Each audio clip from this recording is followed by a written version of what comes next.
Yellow C বা হলুদ সাগর কি আসলে হলুদ নাকি অন্য কোনো কারণ আছে যার কারণে কি ইয়েলো সি বা হলুদ সাগর বলা হয়?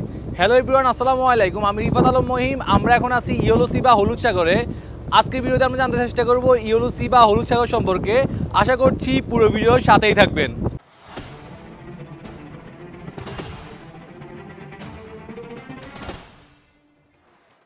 হলুদ সাগরকে পশ্চিম সাগরও বলা হয়।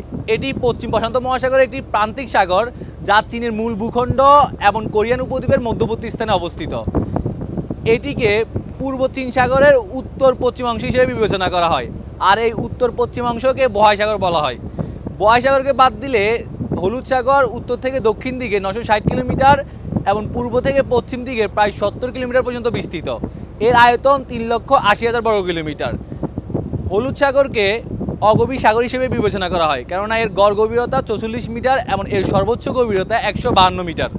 এই যে এটা হলো আমাদের শিপের বর্তমান পজিশন। আমরা এখন আছি চীনের চাওলিয়ান অ্যাঙ্করেজে, আর এটা ইয়েলো সাগরের একটা অংশ। আমি যখন ভিডিওটা করেছিলাম তখন আমরা ছিলাম এই যে এই এরিয়াতে। তো এই পুরো এরিয়াটা হলো ইয়েলো সাগরের অংশ। আর এই দিকটাতে রয়েছে ইস্ট চায়না সি, আর এই দিকটাতে রয়েছে চীনের মূল ভূখণ্ড, এই দিকটাতে রয়েছে কোরিয়ান উপদ্বীপ। আর এই এরিয়াটা ইয়েলো সাগরের একটা অংশ।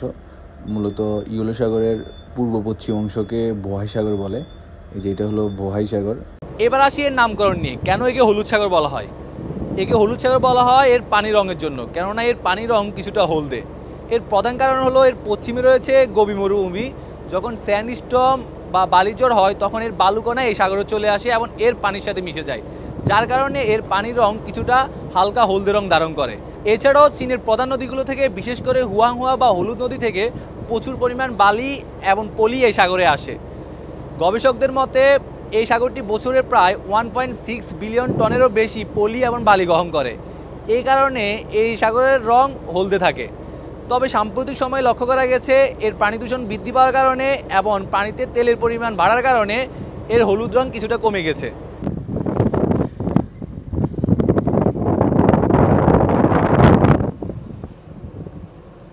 এই সাগরে একটি বিশেষ ঘটনা লক্ষ্য করা যায় যা সাধারণত বছরে 2 বার ঘটে। একে সি কোল্ড ওয়েভ বলা হয়। এটি একটি প্রাকৃতিক ঘটনা, সাধারণত শীতকালে, তবে কখনো কখনো গ্রীষ্মকালের পানির তাপমাত্রা অনেক কমে যায়, যা এখানকার জীববৈচিত্র্যের উপর মারাত্মক প্রভাব ফেলে। মূলত সাইবেরিয়ার ঠান্ডা বাতাসের কারণে এর পানির তাপমাত্রা কমে যাওয়ার কারণে এই ঘটনা ঘটে থাকে। এই সাগরের উত্তরাঞ্চলে শীতকালে পানির তাপমাত্রা হিমাঙ্কের কাছাকাছি চলে যায়, ফলে বরফ এবং বরফের ক্ষেত্রগুলোর জন্য নৌ চলাচল বাধাগ্রস্ত হয়। বর্ষাকালে প্রচুর বৃষ্টিপাতের ফলে এই অঞ্চলের উঁচু স্তরের পানির লবণাক্ততা অনেক কমে যায়। তাছাড়াও এই সাগরের পানি নদীর মিষ্টি পানির সাথে মিশে থাকার কারণে তুলনামূলকভাবে এই লবণাক্ততা অনেক কম। 1999 সালে এই সাগরে একটি মারাত্মক নৌ দুর্ঘটনা ঘটে। 1999 সালে 26শে নভেম্বর দাসুং নামক ফেরিটি সাংডং প্রদেশের ইয়ানথাই থেকে ডালিয়ান যাচ্ছিল। 140 নটিক্যাল মাইল পাড়ি দিতে গিয়ে ফেরিটি ঝড়ের কবলে পড়ে এবং ডুবে যায়। এই ঘটনায় 300 জন মানুষ মারা যায়। এই দুর্ঘটনাটি চীনের ইতিহাসে মারাত্মক নৌ দুর্ঘটনা হিসাবে স্মরণীয় আছে। এছাড়াও 2010 সালের 16 জুলাই এই সাগরে পাইপলাইন বিস্ফোরিত হয়ে 170 কিলোমিটার এলাকায় 1500 টন তেল ছড়িয়ে পড়ে। এরকম অনেক দুর্ঘটনা এই সাগরে ঘটেছে। সাগরটি ঠিক কবে থেকে এসেছিল তা সঠিকভাবে জানা যায়নি, তবে ইউরোপীয় মানচিত্রে 16 থেকে 17 শতাব্দীতে এর উপস্থিতি লক্ষ্য করা যায়। তবে প্রাচীন সভ্যতার ইতিহাস বিবেচনা করলে সাগরটি সারা বছর বা তারও বেশি সময় ধরে মানুষ।